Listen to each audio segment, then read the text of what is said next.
ଉତ୍ତରା ଗର୍ଭରେ ପରୀକ୍ଷିତ ଅଶ୍ୱତ୍ଥାମାର ବ୍ରହ୍ମାସ୍ତ୍ର ମାଡ଼ରେ ମରିଯାଇଥିଲେ। କୃଷ୍ଣ ଭଗବାନ ତାକୁ ବଞ୍ଚାଇଲେ। ସେତେବେଳେ କୁନ୍ତୀ ମହାରାଣୀ ଏହି ସ୍ତୁତି କଲେ। ଭୂକୃଷ୍ଣ ମୁଁ ତୋର କିଙ୍କର ଆଦି ପୁରୁଷ ତୁ ଈଶ୍ୱର।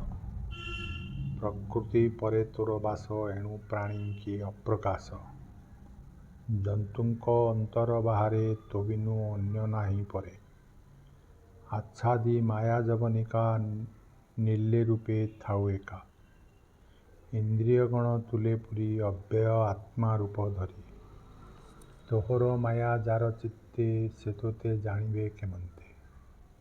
ନଟଙ୍କ ମଧ୍ୟେ ଯେ ନାୟକ ସେ ଜେହ୍ନେ ନାଟେ ମୋହେ ଲୋକ। ନାନା କାଛେଣି ସେଭିଆଇ ନୃତ୍ୟକାରକୁ ସେ ନଚାଇ। ଦେଖନ୍ତା ପ୍ରାଣୀ ମନ ମୋହେ ନିଶ୍ଚେ ବିଚାରେ ସତ୍ୟ ନୋହେ। ପରମହଂସ ଦୀକ୍ଷା ପଣେ ନିର୍ମଳ ଚେତା ମୁନିଗଣେ। ଦୃଢ଼ ଭକତି ଯୋଗ ମତେ ତୋ ପାଦେ ଧ୍ୟାନ ଅବିରତେ।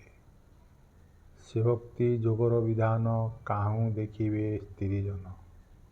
ତୁ ନାଥ କୃଷ୍ଣ ଅବତାରେ ପ୍ରକାଶ ବସୁଦେବ ଘରେ।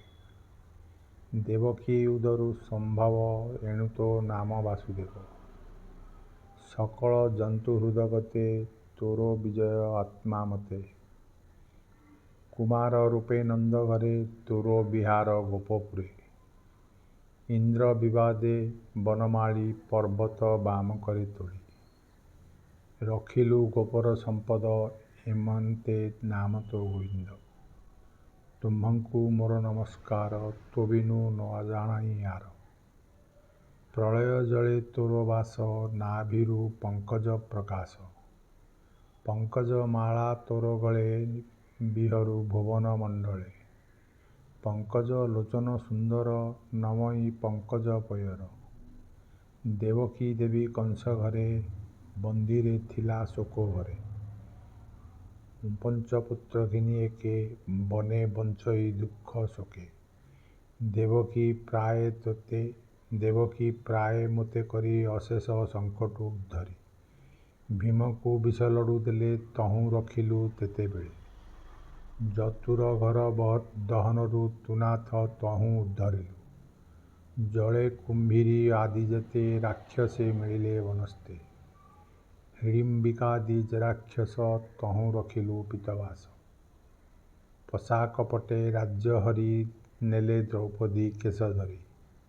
ବିବସ୍ତ୍ର କଲେ ସଭା ତଳେ ତହୁଁ ରଖିଲୁ ତେତେବେଳେ। ପୁଣି ଅଜ୍ଞାତ ବନବାସେ ଦିନ ବଞ୍ଚିଲୁ ନାନା ଦେଶେ। ଯୁଦ୍ଧେ ଦୁର୍ଜୟ ରିପୁତ୍ରାସୁ ତୁ ନାଥ ମୋ ପୁତ୍ରେ ଆଶ୍ୱାସୁ। ଦ୍ରୋଣ କୁମର ବ୍ରହ୍ମଶର ତହୁଁ ରଖିଲୁ ବଂଶ ମୋର। ଏଣୁ ବିପଦେ ନ ଡରଇ ଯେ ଦୁଃଖେ ତୋତେ ମୁଁ ଦେଖଇ। ତୋହର ଦରଶନ ଫଳେ ଏ ଜୀବ ରହଇ ନିଶ୍ଚଳେ। ପରମ ଲୋକେ ଲଭେ ବାସ ତୁ ନାଥ ଭକତ ବିଶ୍ୱାସ। ଉତ୍ତମ କୁଳେ ଜନ୍ମ ହୋଇ ବିଦ୍ୟା ସମ୍ପଦ ଯେବେ ଥାଇ। ବୁଡ଼ଇ ମତ୍ତ ଗର୍ବ ଚିତ୍ତେ ସେ ତୋତେ ପାଇବ କେମନ୍ତେ। ତୁ ନାଥ ଜଗତ ଜୀବନ ତୁ ଅକିଞ୍ଚନ ଜନଧନ। ଦରିଦ୍ର ଜନଧନ ତୁହି ପ୍ରକୃତି ତୋତେ ନ ଜାଣଇ।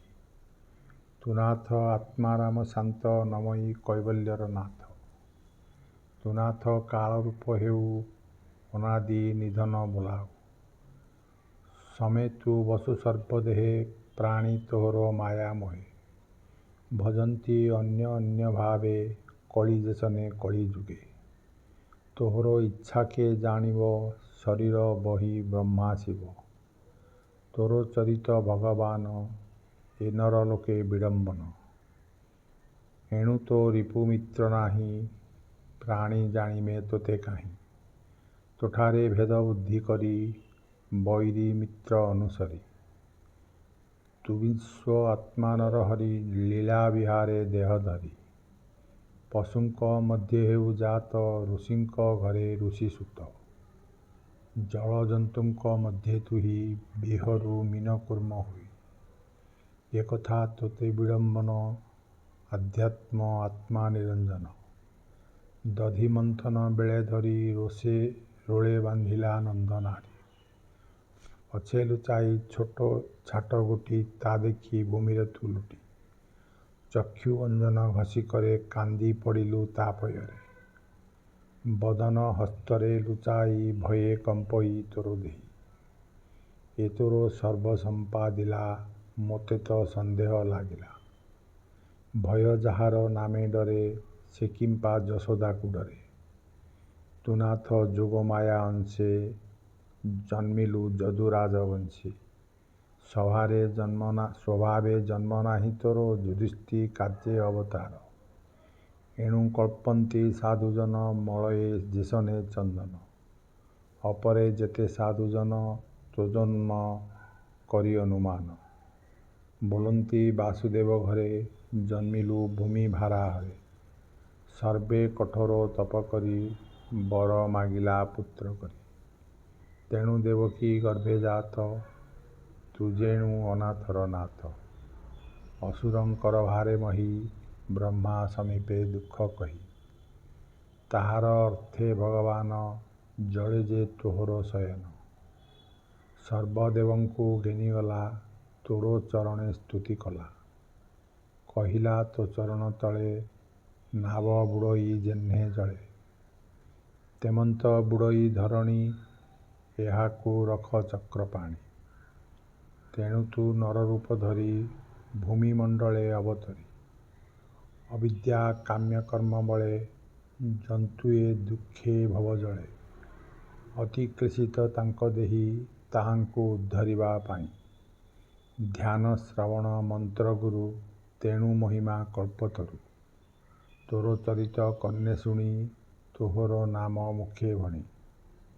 ମନ ତୋହର ଦେହେ ଦିଅନ୍ତି ଆନନ୍ଦେ ଦେହ ସମର୍ପନ୍ତି। ଏଣୁ ପଶ୍ୟନ୍ତି ତୋ ଚରଣେ ନିଶ୍ଚିନ୍ତେ ଧ୍ୟାନେ ସୁମରଣେ। ତୋର ଚରଣ ତାଙ୍କୁ ରଖେ ଭବ ପ୍ରବାହୁ ତରେ ସୁଖେ। ସେ ପାଦେ ପଶିଲି ଶରଣ ମୋତେ ନ ତେଜ ନାରାୟଣ। ତୁ ଯେ ମୋହର ସୁତ ହିତେ ଜନ୍ମିଲୁ ଏ ଘୋର ଜଗତେ। ତୋର ସୁହୃଦ ପଣେ ହରି ତୋର ଚରଣେ ଆଶ୍ରା କରି। ନିତ୍ୟେ କରନ୍ତି ତୋତେ ଧ୍ୟାନ ତୋ ତହୁଁ ନ ଜାଣନ୍ତି ଆନ। ଅପରାଧ କରି ରାଜକୂଳେ ନମନ୍ତି ତୋର ବାହୁବଳେ। କେବଳ ନାମ ରୂପ ତୋର ମୋର ପୁତ୍ରଙ୍କ ସୁଖ ଘୋର। ଯଦୁଙ୍କ ତୁଲେ ତାହା ଚିନ୍ତି ଏ ଭବ ଭୟ ନ ଡରନ୍ତି। ତୋ ରୂପ ନ ଦେଖି ନୟନେ ଇନ୍ଦ୍ରିୟ ଯେହ୍ନେ ଆତ୍ମା ବିନେ। ଏ ମହି ତୋର ପାଦ ଲାଗି ଯେମନ୍ତ ଦିଶଇ ସୌଭାଗୀ। ତୋ ଅବତାର ଯେବେ ଯିବ ବିଧବା ପ୍ରାୟେକ ଦିଶିବ। ଏହା ଉପରେ ଯେତେ ଜନ ଗ୍ରାମ ଔଷଧି ଗିରିବନ। ସମୁଦ୍ର ଆଦି ଜଳସ୍ଥାନେ ବଞ୍ଚନ୍ତି ତୋ ଚରଣ ଧ୍ୟାନେ। ହେ ବିଶ୍ୱ ଆତ୍ମା ବିଶ୍ବେଶ୍ୱର ମୁଁ ତୋର ଚରଣେ କିଙ୍କର। ପାଣ୍ଡବ କୂଳେ ବୃଷ୍ଣି ବଂଶେ ମୁଁ ଯେ ବନ୍ଦନ ସ୍ନେହ ପାଶେ। ତୁ ଯେବେ ଶରଣ ସୋଦର ଏ ସ୍ନେହ ପାଶ ଦୂର କର। ଭନାଥ ଶ୍ରୀମଧୁସୂଦନ ତୋ ଚରଣେ ମୋର ମନ। ସର୍ବ ବ୍ୟସନ ଦୂରେ ଚିନ୍ତି ତୋର ଚରଣେ ହେଉ ମତି। ଗଙ୍ଗାର ସ୍ରୋତ ଯେହ୍ନେ ବହେ ସେ ପୁଣି ସିନ୍ଧୁ ଜଳେ ରହେ।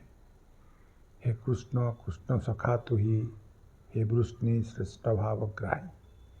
ଅଖିଳ ଗୁରୁ ଯୋଗେଶ୍ୱର ଦୁଷ୍ଟ କ୍ଷତ୍ରିୟ କୁଳାନଳ। ତୋହର ହେତୁଏ ଡରନ୍ତି ନିଶ୍ଚିନ୍ତେ ତୋ ଦେହେ ପଶନ୍ତି। ଗୋବିନ୍ଦ ଶରଣ ସୋଦର ହେ ଦେବ ବିପ୍ର ଦୁଃଖ କର। ତୋ ଅବତାର ଏ ଜଗତେ ଗୋରୁ ବ୍ରାହ୍ମଣ ଦେବ ହିତେ।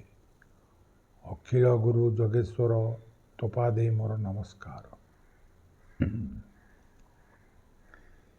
ଏହା ଭାଗବତର ପ୍ରଥମ ସ୍କନ୍ଧ ଅଷ୍ଟମ ଅଧ୍ୟାୟରେ ଲେଖାଯାଇଛି। ଅଷ୍ଟମ ଅଧ୍ୟାୟରେ ଅଶ୍ୱତ୍ଥାମା କ୍ରୋଧବଶତଃ ଉତ୍ତରା ଗର୍ଭକୁ ବ୍ରହ୍ମଶର ନିକ୍ଷେପ କରିଛି। ଭଗବାନ ଉତ୍ତରା ଗର୍ଭରେ ପଶି ପରୀକ୍ଷିତକୁ ଜୀବନ ଦେଇଛନ୍ତି। କୁନ୍ତୀ ମହାରାଣୀ ଏଥିରେ ଏହି ସ୍ତୁତି କରିଛନ୍ତି। ନମସ୍କାର।